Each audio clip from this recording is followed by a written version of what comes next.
Hello everyone. Once again welcome back to For All Mathematics classes. In this video lecture we will discuss about the number system. Number system के बारे में अपन ये इस lecture में completely detail से discussion करेंगे. Lecture थोड़ा सा बड़ा होगा. इसमें अपन वन बाय वन करते हुए सारे नंबर सिस्टम के बारे में जानेंगे, like natural numbers, integers, whole numbers, rationals, irrationals, reals and complex numbers etcetera. And उसके बाद में अपन उन सभी नंबर सिस्टम को डिस्कस करते हुए उनके साथ ही साथ वन बाय वन उनके एल्जेब्रास के बारे में भी डिस्कस करेंगे. एल्जेब्रास दैट मीन्स दो नेचुरल नंबर्स, दो रियल नंबर्स का डिफरेंस, एडिशन, मल्टीप्लिकेशन और उनका डिवीजन के बारे में डिस्कस करेंगे. साथ ही साथ अपन उनकी कार्डिनलिटीज के बारे में भी डिस्कस करेंगे कि उनकी कार्डिनलिटी दैट मीन्स उसमें नंबर ऑफ एलिमेंट, हालांकि सारे के सारे सेट्स ही इनफाइनाइट सेट्स होते हैं, बट फिर भी अपन उनके बारे में ये देखेंगे कि इनकी कार्डिनलिटीज में क्या डिफरेंस होता है. So let us start.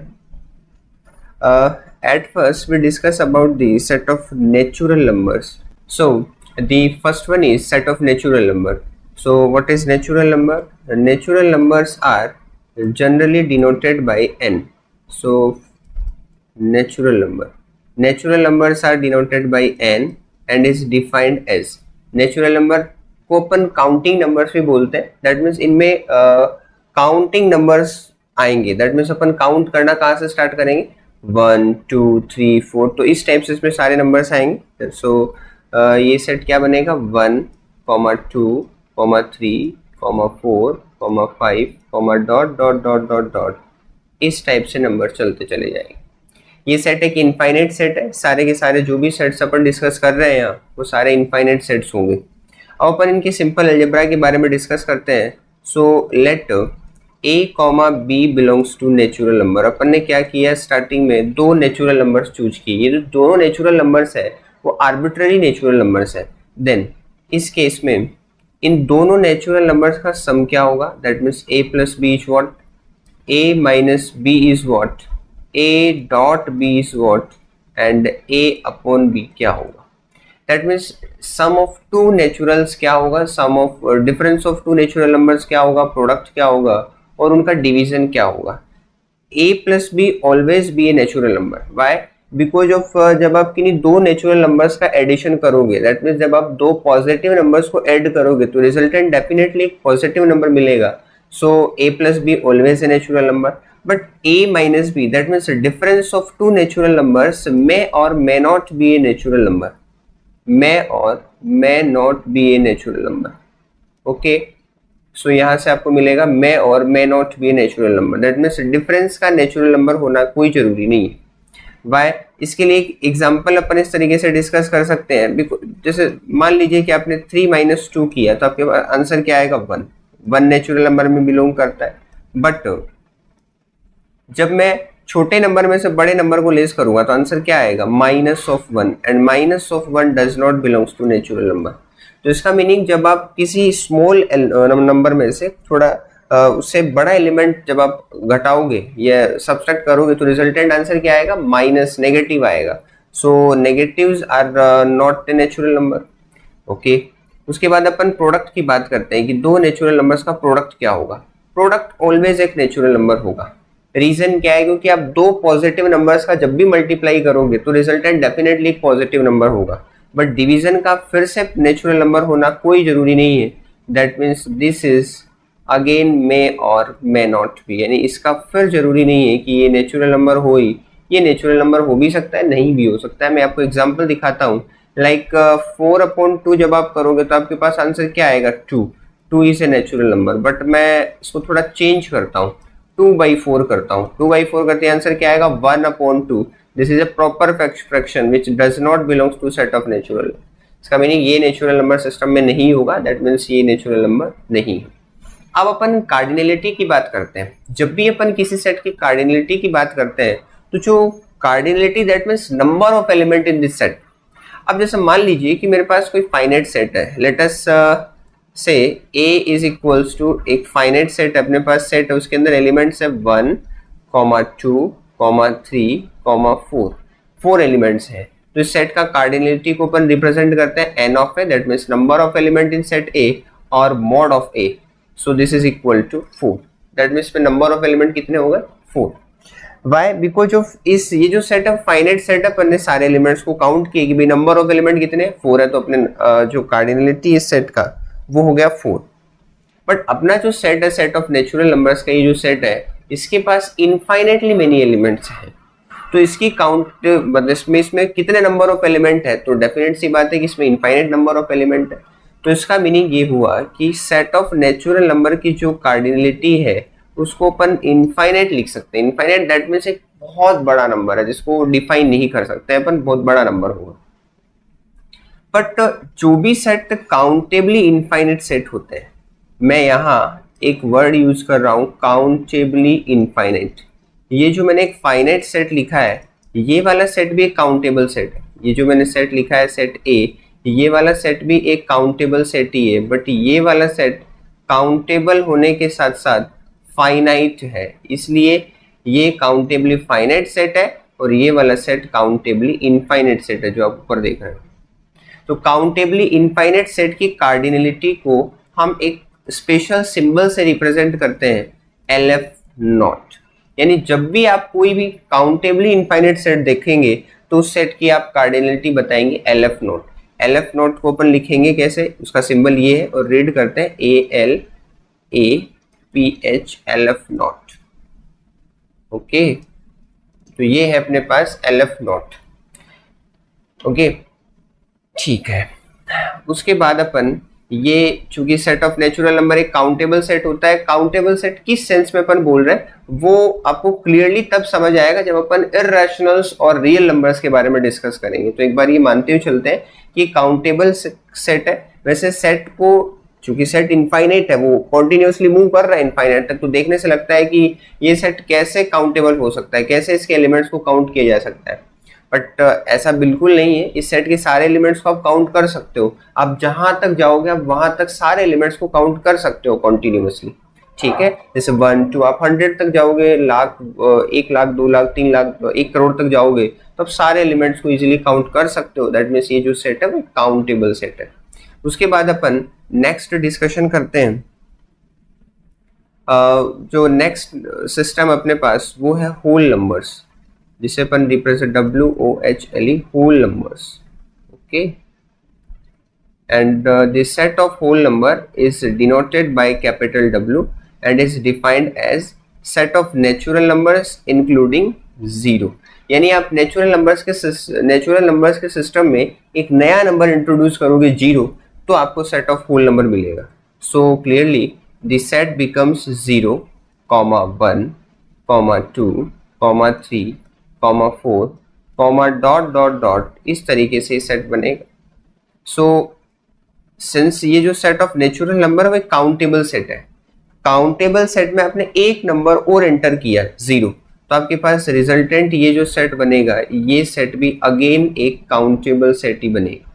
क्योंकि जब आप नेचुरल नंबर्स को काउंट कर सकते हो और उसमें एक एलिमेंट और इंट्रोड्यूस करोगे तो आप एक एलिमेंट और इंट्रोड्यूस करने के बाद जो नया सेट बना है उसको भी काउंट कर सकते हो. इस बार अपन क्या करेंगे, जो फर्स्ट पोजीशन पे 0 उसको 1 बोलेंगे कि ये 1, फिर ये सेकंड पोजीशन पे जो 1 है उसको बोलेंगे 2, फिर 2 को 3, फिर 3 को 4, फिर 5. That means 1 2 3 4 5.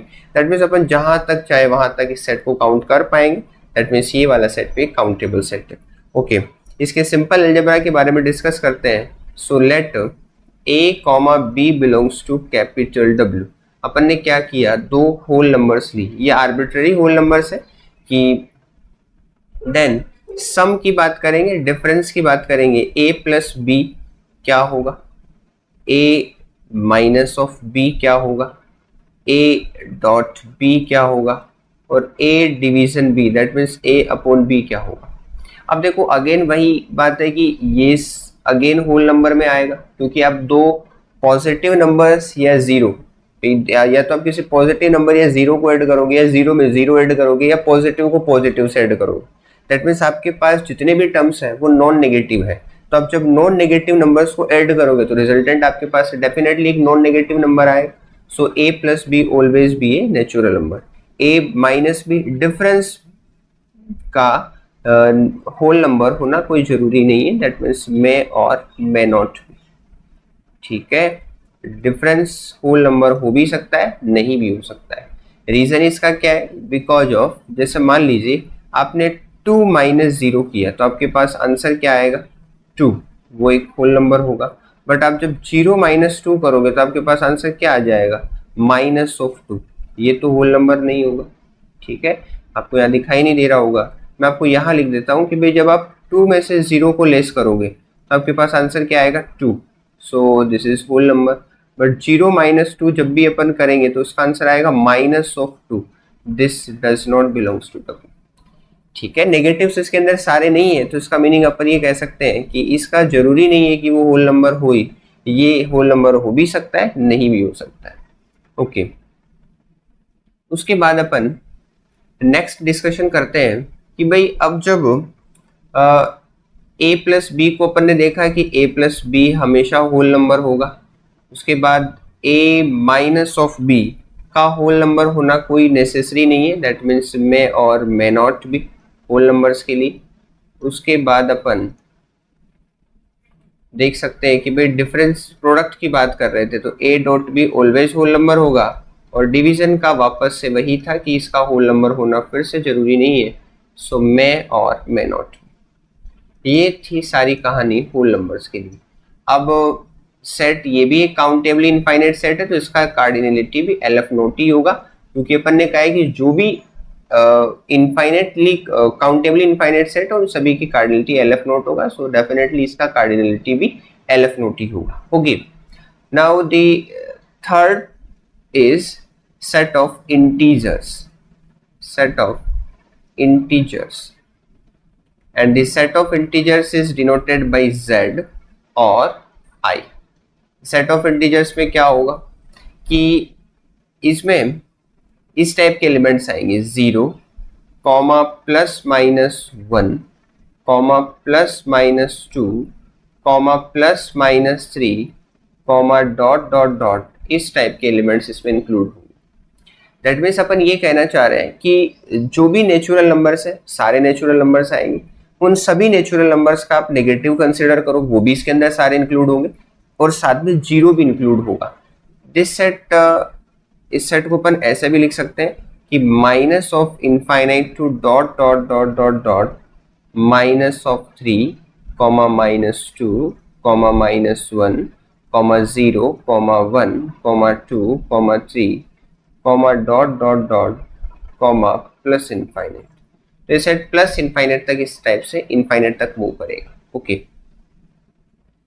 अगेन इस सेट के वापस अलजेब्रा के ऊपर डिस्कस करते हैं। So let a comma b belongs to integers z, then दो इंटीजर्स का सम क्या होगा? डिफरेंस, वापस सारी बातें वही देखते हैं। Sum of two integers a plus b क्या होगा? डिफरेंस क्या होगा, और उसके बाद प्रोडक्ट क्या होगा, और डिवीजन क्या होगा। देखो, a और b आपके पास दो इंटीजर्स है, आप इसका सम करोगे तो रिजल्टेंट आपके पास क्या आएगा? इंटीजर ही आएगा। उसके बाद आप डिफरेंस निकालोगे तो डिफरेंस भी इस बार इंटीजर ही आएगा। फर्स्ट टाइम ऐसा हुआ है जब दो नंबर्स का डिफरेंस अगेन वही नंबर आ रहा है, नहीं उसी सेट में बिलोंग कर रहा है। ओके, तो ऐसा क्यों हो रहा है? क्योंकि जैसे मान लीजिए आपने कोई नंबर लिया, जो सपोज दैट आपके पास क्या क्या पॉसिबिलिटीज हो सकती है? आपके पास हो सकता है a और b दोनों इक्वल हो, यानी चूज किए गए दोनों आर्बिट्ररी नंबर्स इक्वल हो, तो उस केस में क्या होगा? आप equal numbers, that means a minus a करोगे तो आंसर क्या आएगा? 0 आएगा, जो इंटीजर है। अच्छा, दूसरा केस क्या हो सकता है? दूसरा केस ये हो सकता है कि a ग्रेटर देन b हो, यानी जो फर्स्ट नंबर आपने चूज किया है वो बड़ा नंबर हो as compare to second number से। तो सपोज दैट मैंने एक नंबर ले लिया 5 और दूसरा नंबर आपने छोटा लिया है, वो लिया है सपोज दैट माइनस ऑफ 2, तो 5 माइनस माइनस ऑफ 2 कितना हो जाएगा? 7, 7 belongs to z। And last case क्या हो सकता है? a लेस देन b हो, जैसे मान लो आपने एक नंबर लिया 5 और दूसरा नंबर आपने लिया 7, दोनों का डिफरेंस कर रहे हो आप, b आपके पास सेकेंड नंबर है, तो आंसर क्या आएगा? Minus of 2, this again belongs to z। ये वाला एलिमेंट वापस z का एलिमेंट होगा। इसका मीनिंग ये हुआ कि आप डिफरेंस की बात करो या एडिशन की बात करो, हमेशा जो रिजल्टेंट एलिमेंट आना है वो सेट ऑफ इंटीजर्स में पक्का आएगा। ओके, उसके बाद मल्टीप्लिकेशन की बात करेंगे तो मल्टीप्लिकेशन अगेन एक इंटीजर होगा। वाई? बिकॉज ऑफ आपके पास दो नंबर्स हैं, हो सकता है दोनों नंबर्स नेगेटिव हो, तो नेगेटिव इंटू नेगेटिव क्या बनाएगा? पॉजिटिव, सारे इंटीजर्स में। उसके बाद हो सकता है फर्स्ट नेगेटिव हो सेकंड पॉजिटिव हो, तो नेगेटिव इंटू पॉजिटिव और पॉजिटिव इंटू नेगेटिव, तो क्या मिलेगा again negative, so negative again an integer. And positive into positive की बात करेंगे तो अगेन पॉजिटिव आएगा, सारे पॉजिटिव नंबर्स इंटीजर्स के पास है ही, तो वो इसके अंदर वापस आएंगे। डिवीजन की बात करेंगे तो डिवीजन का ऐसा जरूरी नहीं है, सो मैं और मैं नॉट भी लिख देता हूं मैं, because of division for example इससे अपन ऐसे वेरीफाई कर सकते हैं, जैसे आपने एक नंबर लिया 5 और दूसरा नंबर आपने लिया सपोज -5, तो आंसर क्या आएगा -1, ये इंटीजर है। बट मैंने मान लो कि एक ऐसा एग्जाम्पल लिया जिसमें ऊपर जो न्यूमिनेटर है वो अपने पास सपोज दैट -5 और डिनोमिनेटर है -10, तो आंसर क्या आएगा 1/2। सो 1/2 इज नॉट एन इंटीजर। पर ये कह सकते हैं कि भाई इस दो इंटीजर्स का जो डिफरेंस डिवीजन है उसका जरूरी नहीं है कि वो एक इंटीजर हो भी सकता है, नहीं भी हो सकता है। Okay, so may or may not B का केस बनेगा। अगर इसकी कार्डिनलिटी के बारे में यदि डिस्कस करें तो ये सेट भी एक काउंटेबल सेट है। काउंटेबल सेट क्यों है, यदि रीजन यदि अपन जानना चाहें तो काउंटेबल सेट ये इसलिए है क्योंकि जैसे मान लीजिए कि आपके पास जितने नेचुरल्स है आपने उन सभी नेचुरल्स को काउंट कर लिया, तो ये क्या बना काउंटेबल बन गया। आपने जैसे नेचुरल्स को काउंट किया वैसे -1 यानी नेगेटिव के जस्ट जो नेचुरल नंबर्स हैं उनके जस्ट नेगेटिव को भी काउंट किया, तो उनको भी आप काउंट कर पाओगे, तो ये वाला सेट भी काउंटेबल हो गया। इसका मीनिंग आपने सारे नेगेटिव्स काउंट कर लिए, पॉजिटिव भी काउंट कर लिए, इसका मीनिंग पूरा का पूरा जो होल सेट है वो काउंटेबल बनेगा, बिकॉज जब 0 आप डालोगे तो वो तो खुद भी काउंटेबल है। तो इसका मीनिंग अपन ये कह सकते हैं ये जो होल सेट बनेगा इंटीजर्स का सेट वो एक काउंटेबली इनफाइनाइट सेट है, और काउंटेबली इनफाइनाइट सेट की जो कार्डिनलिटी है उसे अपन अगेन वही LF नोट से रिप्रेजेंट करते हैं, तो इसका कार्डिनलिटी भी LF नोट होगा। उसके बाद अपन नेक्स्ट डिस्कशन करते हैं, जो बड़ा सेट आता है वो आएगा अपने पास set of, fourth one is set of rationals. ये काफी इंपॉर्टेंट सेट है, set of rationals. Set of rationals is denoted by Q and it contains all those x such that x is of the form p by q and p comma q both are integers and denominator q is not equal to 0, and one more condition is here HCF or we can say GCD of p comma q is equal to 1. Here HCF को आप जानते ही हो, HCF that means highest common factor of p comma q and highest common factor is also known as GCD. GCD that means greatest common divisor, ऐसा divisor जो दोनों को divide करता है। यदि आपको GCD टर्म सही ठीक ठाक नहीं लग रहा है तो आप HCF को यूज करें, ठीक है। जैसे सपोज दैट मेरे पास एक नंबर है 0, क्या 0 एक रैशनल नंबर है, तो अपन क्या करेंगे इसके अंदर डेफिनेशन अप्लाई करेंगे कि भाई सबसे पहले तो वो number p by q format का होना चाहिए। So 0 can also be written as 0/1। So here p and q both are integers. It is a number which is of the form p by q and p comma q both are integers. First condition verify हो रहा है। उसके बाद second condition है denominator is not equal to 0। Here denominator is equal to 1 which is not equal to 0. Okay, and HCF of p comma q, HCF क्या होगा p और q that means 0 और 1 का एवरी नंबर के साथ HCF 1 होता है, तो 0 के साथ भी 1 ही हो, तो इसका मीनिंग ये सारे कंडीशंस को सेटिस्फाई कर रहा है। So this implies 0 must be rational. Okay, for example जैसे आपसे पूछा जाए कि -5 रैशनल होगा या नहीं होगा, तो आप क्या कर सकते हो, -5 को आप ऐसे लिख सकते हो -5/1। ये नंबर है जो p by q फॉर्मेट में लिखा जा सकता है। p भी इंटीजर है, p भी इंटीजर है, q भी इंटीजर है। डिनोमिनेटर आपके पास 1 है जो 0 के इक्वल नहीं है, नॉट इक्वल टू 0 है, ठीक है। डिनोमिनेटर 0 नहीं है, साथ में p और q का HCF क्या है, HCF of p comma q that means 1,5। Highest common factor दोनों का ही 1 है, हाईएस्ट कॉमन फैक्टर में भी आपको निकालना आता ही होगा। जैसे 5 के अपन फैक्टराइजेशन करेंगे तो क्या मिलेगा 5 into 1, और 1 को फैक्टराइज करेंगे तो क्या मिलेगा 1 into 1। अब इन दोनों में जो कॉमन फैक्टर है वो क्या है, दोनों का कॉमन फैक्टर तो 1 ही है, तो इसका मीनिंग दोनों का जो HCF है वो क्या मिलेगा 1। इसका मीनिंग 5 भी रैशनल है। तो यहाँ से एक चीज आपको पता चल रही है कि सपोज दैट मैं आपके पास एक नंबर लेकर के आता हूँ, if a b any arbitrary number a belongs to Z, आपने कोई इंटीजर चूज किया ए, सो क्या आप इस इंटीजर को ऐसे लिख सकते हो a अपॉन 1? a अपॉन 1 एक इंटीजर है, ठीक है, a अपॉन 1 भी एक इंटीजर है, यहाँ a इंटीजर है 1 भी इंटीजर है, that means p by Q form का नंबर है, p और q दोनों रैशनल है, डिनोमिनेटर 0 भी नहीं है, और 1 का एवरी नंबर के साथ HCF 1 होता है, तो डेफिनेटली a के साथ भी HCF 1 होगा। इसका मीनिंग अपन ये कह सकते हैं कि यदि a आपके पास कोई इंटीजर है तो आप उस a को इस टाइप से लिख करके एक रैशनल में कन्वर्ट कर सकते हो, और a एक आर्बिट्ररी नंबर है, so that we can say that every integer is also a rational. यानी जो भी नंबर आप चूज कर रहे हो, जो भी नंबर आप चूज करोगे वो सारे के सारे नंबर, या जो भी नंबर आप इंटीजर ले रहे हो वो सारे नंबर्स रैशनल डेफिनेटली होंगे, that means a belongs to q। Okay, set of rationals का जो सेट है वो भी एक काउंटेबल सेट होता है, यानी इसको भी अपन काउंट कर सकते हैं, काउंटेबल इनफाइनाइट सेट और countable infinite set.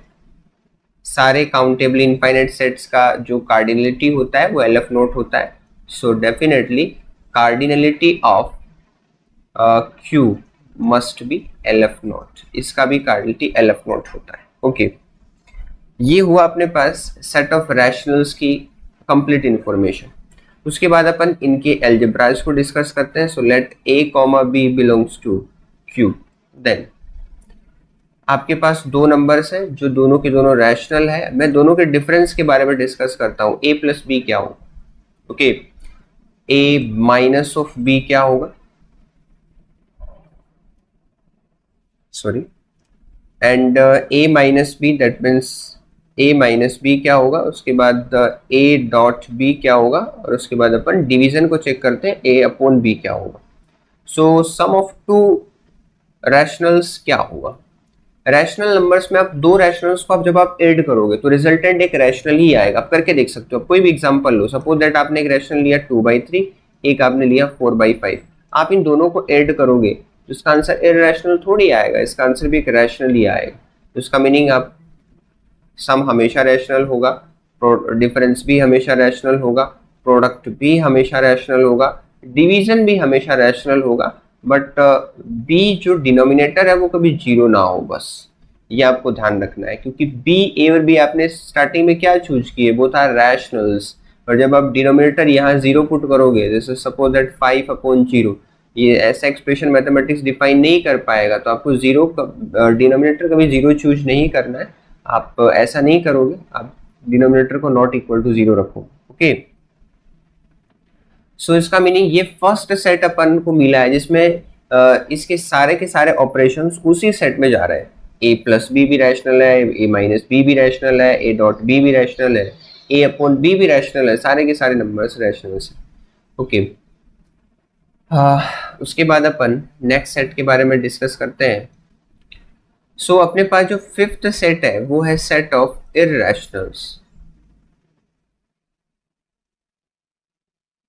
Set of irrationals. So the set of irrationals is denoted by Q complement and is defined as all those x such that x does not belongs to Q. यानी इस set में वो सारे rationals होंगे जो that means वो सारे numbers होंगे जो रैशनल्स नहीं होंगे। ओके, लेट जैसे इसके एग्जांपल को यदि अपन देखना चाहे तो एग्जांपल अपन देख सकते हैं। जैसे फॉर एग्जांपल रूट टू एक इररेशनल है, √2 एक इररेशनल है। अब इररेशनल को चेक करने का अपने पास कोई स्पेसिफिक मेथड नहीं है कि किसी नंबर को इररेशनल चेक करना हो तो क्या करेंगे। अपन इररेशनल चेक नहीं करेंगे किसी भी नंबर को, अपन रैशनल चेक करेंगे। अब रैशनल कोई भी नंबर होगा तो उसके लिए कुछ सर्टेन कंडीशंस है, उनको वो सेटिस्फाई करेगा। यदि उन सर्टेन कंडीशंस को वो सेटिस्फाई करेगा तो वो नंबर रैशनल होगा, और यदि नहीं करेगा तो डेफिनेटली वो नंबर इररेशनल होगा। सो अपन अपने पास जो नंबर है वो है √2। √2 को मैं ऐसे लिख सकता हूँ √2 इज इक्वल टू √2/1। ये नंबर है जो p बाई क्यू फॉर्मेट का नंबर है, p बाई क्यू फॉर्मेट का नंबर है, साथ में p और q दोनों इंटीजर्स होने चाहिए रैशनल की डेफिनेशन में। तो अपन p की बात करें तो p है अपने पास √2 तो सॉरी p और q अपने पास इंटीजर्स होने चाहिए, √2 इंटीजर नहीं है। दैट मीन्स अपन क्या कह सकते हैं कि ये रैशनल की डेफिनेशन को सेटिस्फाई नहीं कर रहा है, दैट मीन्स ये रैशनल नंबर नहीं है, एक इरैशनल नंबर। ओके, सो ये एक नंबर जो √2 है वो एक इरैशनल नंबर है। इसी प्रकार अपन देख सकते हैं कि जो e होता है जिसकी अप्रॉक्सीमेट वैल्यू होती है 2.72 डॉट डॉट डॉट, वो भी इरैशनल नंबर होता है। पाई जो होता है 3.14 डॉट डॉट डॉट, वो भी एक इरैशनल नंबर होता है। अब अपन इरैशनल्स के अलजेब्रा को डिस्कस करते हैं। Let a, b belongs to q complement.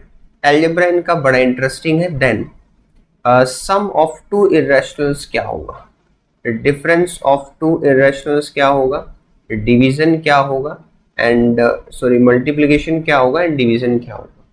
That means दो नंबर्स का या दो इरैशनल्स का सम क्या होगा।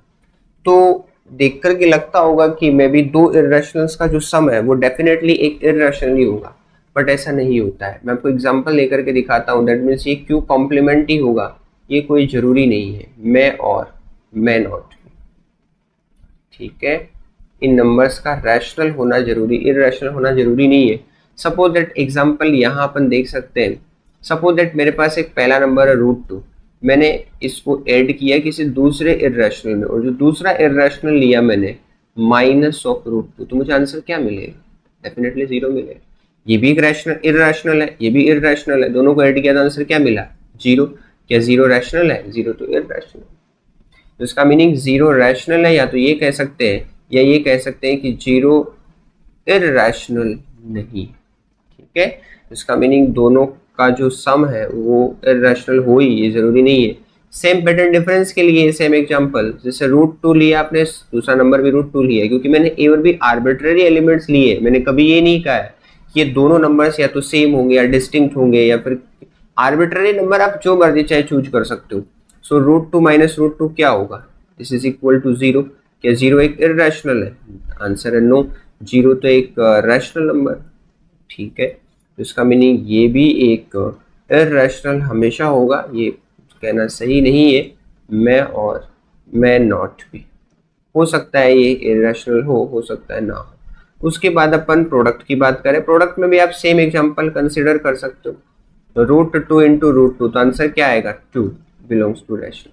मतलब आप ये सोच रहे होंगे कि ऐसा ही एग्जांपल क्यों लिया जा रहा है जो एग्जांपल इसकी कंडीशन को सेटिस्फाई ना करता हो। मतलब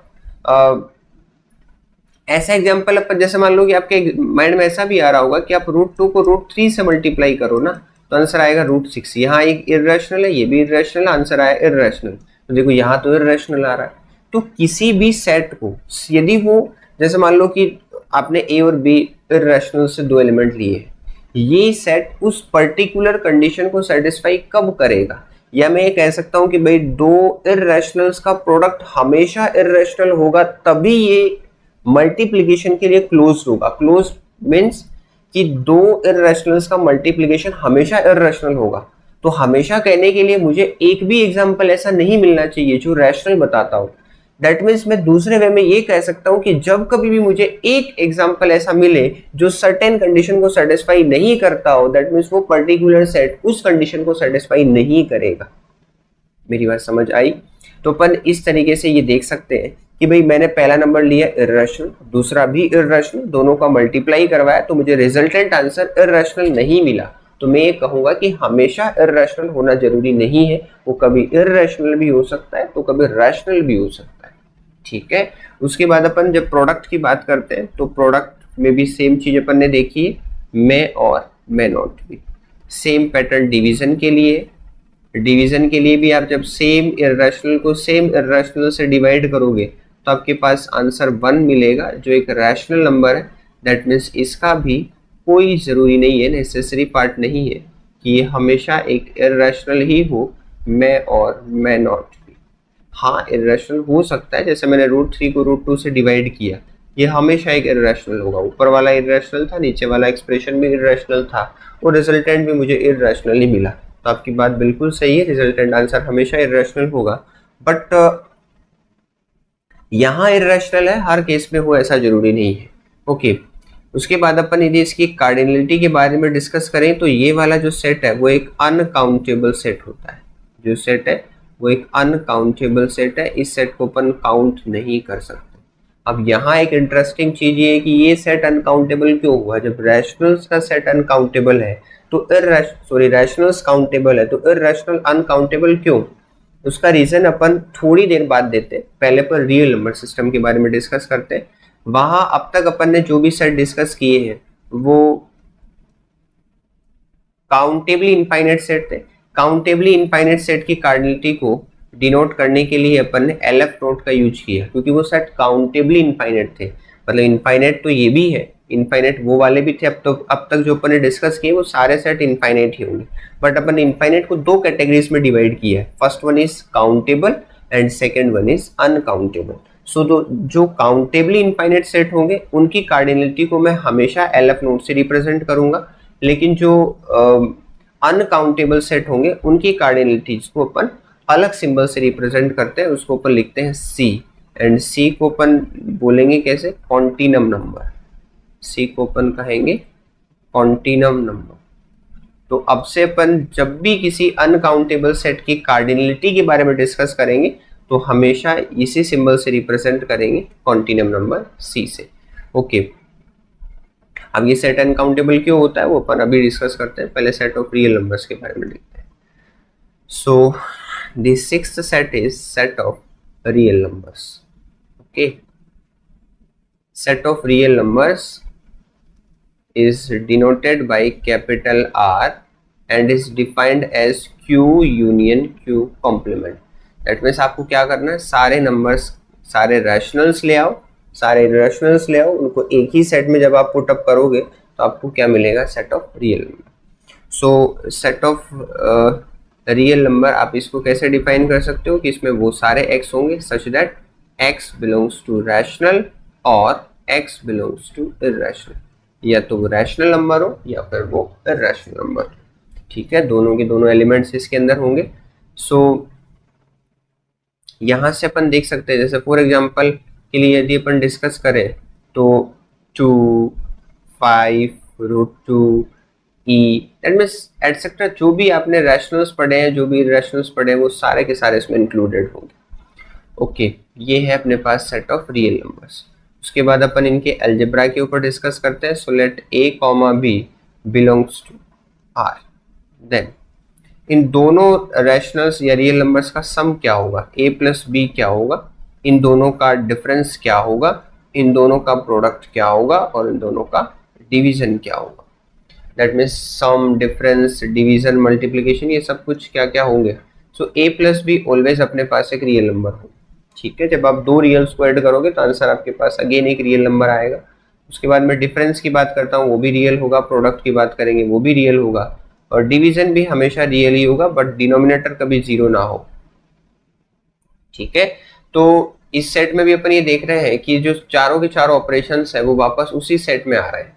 दैट मीन्स ये वाला सेट या ये इस सेट के लिए सारे के सारे जो ऑपरेशंस है वो क्लोज्ड है, या ये वाला जो सेट है वो सारे ऑपरेशंस के कोरस्पॉन्डिंग क्लोज्ड है।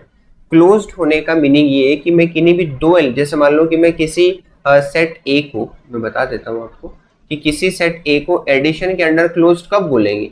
जब इस ए के पे किन्हीं भी दो एलिमेंट को, आर्बिट्ररी एलिमेंट्स में कोई भी चूज कर सकता हूँ, सेम डिस्टिंक्ट कैसे भी एलिमेंट हो सकते हैं, उन दोनों के बीच में जब मैं ये वाला ऑपरेशन अप्लाई करता हूँ तो मुझे रिजल्टेंट एलिमेंट, दैट मीन्स मैंने कोई एलिमेंट लिए a, b जो कैपिटल ए से लिए, मैंने जो डिफाइंड ऑपरेशन है वो उन दोनों में डिफाइन किया, मुझे आंसर भी अगेन a में ही मिला, तो मैं ये कहूंगा कि ये जो सेट है या ये जो ऑपरेशन है ये एडिशन के, या ये जो सेट है a वो एडिशन ऑपरेशन के कॉरेस्पॉन्डिंग क्लोज्ड है। ठीक है, तो अपन ये कह सकते हैं कि ये एलिमेंट्स वापस इसी सेट में आ रहे हैं। दैट मीन्स ये जो सारे के सारे एलिमेंट्स हैं या जो ये सेट है, सेट ऑफ रियल नंबर, वो सारे ऑपरेशंस के अंडर क्लोज्ड है, मल्टीप्लिकेशन सभी ऑपरेशंस के लिए क्लोज्ड है। ठीक, उसके बाद अपन यदि काउंटेबिलिटी की बात करें तो ये वाला जो सेट है वो एक अनकाउंटेबल सेट होता है। अनकाउंटेबल का सेंस क्या है मेरे पास, वो भी मैं दिखा देता हूँ आपको। अनकाउंटेबल सेट होने का मीनिंग ये है कि इस सेट के एलिमेंट्स को मैं काउंट नहीं कर सकता हूँ। अब काउंट क्यों नहीं कर सकता हूँ, ऐसी क्या इसमें खास बात है? जैसे मान लीजिए कि मैं रियल नंबर्स की बात कर रहा हूँ, तो आपने देखा कि रियल नंबर्स क्या होते हैं। रियल नंबर्स सारे के सारे आप रैशनल्स ले आओ, सारे के सारे आप इररेशनल्स ले आओ, तो वो सारे मिलकर के क्या बनाएंगे, that means Q union Q complement. ठीक है, अच्छी बात है। मैंने एक नंबर लिया 0, ठीक है। 0 क्या एक रियल नंबर होता है? यस, 0 एक रियल नंबर होता है। ठीक। उसके बाद आपसे यदि एक क्वेश्चन किया जाए कि 0 से जस्ट बड़ा रियल नंबर क्या होगा, तो आपका आंसर क्या होगा? आपका आंसर होगा 0.01। कोई समझदार व्यक्ति ये कह सकता है कि नहीं, इसका आंसर होगा 0.001। उससे भी कोई समझदार व्यक्ति कह सकता है ऐसा थोड़ी होता है, आप ऐसा लिख सकते हो 0.001। और मेरे जैसा कोई व्यक्ति ये भी कह सकता है कि 0.0000 dot dot dot dot dot dot dot, जितने लगाते जाओ उसके बाद 1 लगा दो। ये वाला नंबर भी एक नंबर ऐसा है जो 0 से बड़ा नंबर है। आपको शायद कॉन्सेप्ट समझ आया होगा। यानी मैं जब 0 से जस्ट बड़ा नंबर पूछता हूँ, जैसे मैंने आपको मान लो कि 0 से जस्ट बड़ा नेचुरल नंबर पूछा या 0 से जस्ट बड़ा होल नंबर पूछा, तो आप बड़े जल्दी से बताओगे कि 0 से जस्ट बड़ा होल नंबर 1। आपसे कहे 2 से जस्ट बड़ा होल नंबर बताओ या 2 से जस्ट बड़ा इंटीजर बताओ, तो आप डेफिनेटली कहोगे 3। लेकिन आपसे ये पूछ लिया जाए कि 2 से जस्ट बड़ा रियल नंबर बताओ, तो अब क्या बताओगे? कोई कहेगा 2.1, कोई कहेगा 2.01, कोई कहेगा 2.001, कोई कहेगा 2.00 डॉट डॉट डॉट डॉट 1। इस टाइप से बहुत सारी चीजें देखने को मिलेगी। इसका मीनिंग मैं कंक्लूजन पे पहुंच सकता हूं कि किसी रियल नंबर से जस्ट बड़ा रियल नंबर पता कर पाना पॉसिबल नहीं है। इसका मीनिंग ये है कि ये जो रियल नंबर्स है वो एक दूसरे में डेंस है, धसे हुए हैं, इनको निकाल पाना बहुत मुश्किल है। मैं आपको एक चीज दिखाता हूँ। जैसे मान लीजिए मैं एक इंटरवल बनाता हूँ, यदि आप इंटरवल से कनेक्टेड हुए, आपने इंटरवल पढ़ लिया है, तो मैं 0 to 1 इंटरवल की बात करता हूँ। इस छोटे से इंटरवल में यानी रियल नंबर होता क्या है? रियल नंबर होता है -इनफाइनाइट टू +इनफाइनाइट। ये ओपन सेट है। ओपन सेट का मीनिंग -इनफाइनाइट टू +इनफाइनाइट तक के सारे नंबर्स आपने इसमें इंक्लूड कर लिए। ठीक है, तो ये पूरा रियल नंबर सिस्टम को बता रहा है। मैंने एक रियल नंबर सिस्टम का एक बहुत छोटा सा पार्ट लिया है और वो है 0 to 1। क्या इस 0 to 1 में काउंटेबली मेनी एलिमेंट्स है? क्या मैं 0 to 1 के एलिमेंट्स को काउंट कर सकता हूँ? तो आंसर डेफिनेटली मिलेगा जी, बिल्कुल नहीं कर सकते हो। वाई? क्योंकि जब आप 0 के बाद काउंट करना स्टार्ट करोगे, भाई ये वाला जो सेट है, ये जो इंटरवल है, वो 0 को तो इंक्लूड नहीं करता है, लेकिन ये 0 से जस्ट बड़े सारे नंबर्स को इंक्लूड करता है। तो क्या बताओगे? इसका मीनिंग इस सेट के पास 0.1 भी होगा, 0.001 भी होगा, 0.00001 भी होगा। क्या इन सारे एलिमेंट्स को आप काउंट कर सकते हो? आंसर होगा नहीं। इसका मीनिंग ये वाला सेट एक अनकाउंटेबल सेट है। तो जब भी अपन अनकाउंटेबल सेट की कार्डिनलिटी की बात करते हैं, तो अनकाउंटेबल सेट की कार्डिनलिटी को अपन कॉन्टिनम नंबर से रिप्रेजेंट करते हैं। आपको इसमें बिल्कुल भी कंफ्यूजन नहीं होना चाहिए, क्योंकि मैं जब नेचुरल नंबर की कार्डिनलिटी लिखता हूं तो क्या लिखता हूं? Infinite. Set of whole number की कार्डिनलिटी लिखता हूं तब भी क्या लिखता हूं? इनफाइनाइट। रियल नंबर्स की लिखूंगा तब भी इनफाइनाइट, इररेशनल्स की लिखूंगा तब भी इनफाइनाइट। इसका मीनिंग कार्डिनलिटी तो सारे सेट्स का इनफाइनाइट ही है, लेकिन सिंस सारे इनफाइनाइट सेट है, बट कुछ काउंटेबल है, कुछ अनकाउंटेबल है। तो दो पार्ट्स में कैटेगराइज किया गया है कि जो काउंटेबल सेट है उनको आप एलएफ नोट से रिप्रेजेंट कर लो, और जो अनकाउंटेबल है वो उन सभी को आप कॉन्टिनम नंबर से रिप्रेजेंट करो। तो ये बात भी आपको क्लियर हो गया होगा कि सेट ऑफ रियल नंबर का जो कार्डिनलिटी होता है वो कॉन्टिनम नंबर होता है। क्यों होता है अनकाउंटेबल, इसका भी पता चल गया है। अब एक और जो मेन कंसर्न है वो अपना और रह जाता है, जो मैंने कहा था कि सेट ऑफ इररेशनल्स एक अनकाउंटेबल सेट क्यों होता है, उसके ऊपर अपन अभी डिस्कस करते हैं, देखते हैं। देखो, सिंस अपने पास रियल नंबर्स क्या होते हैं? रियल नंबर्स होता है क्यू यूनियन क्यू कॉम्प्लीमेंट। ठीक है, अच्छा, क्यू इंटरसेक्शन क्यू कॉम्प्लीमेंट क्या होगा? तो जब upon Q intersection Q complement की बात करेंगे तो ये वाला सेट पाई होगा। इंटरसेक्शन दैट मीन्स इन दोनों सेट में कौन सा एलिमेंट कॉमन है, या ऐसे एलिमेंट जो कॉमन एलिमेंट हो दोनों सेट्स में। अपन ने अभी भी कहा है कि इर्रेशनल्स वो होते हैं जो रैशनल्स नहीं होते हैं और रैशनल्स वो होते हैं जो इर्रेशनल्स नहीं होते हैं। इसका मीनिंग दोनों के अंदर कॉमन पार्ट तो कुछ भी नहीं है। सो इसका मीनिंग क्या होगा, फाई। अच्छा, जब ये सेट फाई है तो मैं इस Q यूनियन Q कॉम्प्लीमेंट में number of element Q intersection Q complement में मैं Q इंटरसेक्शन Q कॉम्प्लीमेंट में कितने नंबर ऑफ एलिमेंट बताऊंगा। Q इंटरसेक्शन Q कॉम्प्लीमेंट में कितने नंबर ऑफ एलिमेंट होंगे, तो आप डेफिनेटली कहोगे सर इसमें 0 एलिमेंट।